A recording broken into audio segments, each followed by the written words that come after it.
The reason being, like individual investors and businesses, things are not going to be treated the same.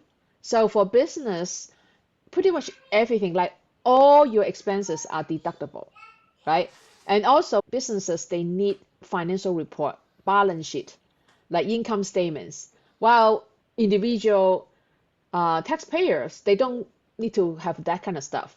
So that will create a problem when you try to classify transactions.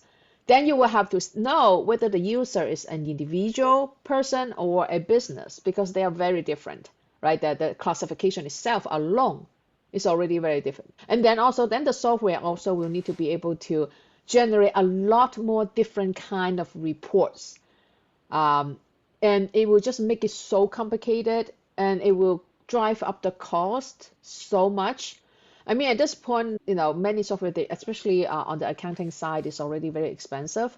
If you want to try to make a one, kind of one size fits all tool, I would say it's almost impossible. Of course, ideally, I would love to have one tool that I can go to, just use it to serve everybody, right? Of course, we want to, but it's just not realistic.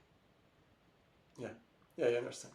Okay, would you like to end up with any conclusion or suggestions? Yeah, so one thing I do want to mention is that as we already, talk about this, like the complexity, right? So many different issues, and it's very difficult for traditional accountants to try to learn how to handle all those things, especially people, unless they are very passionate about crypto, they have personal experience already. Otherwise, it would be like climbing a huge mountain on top of so many things they already have to handle.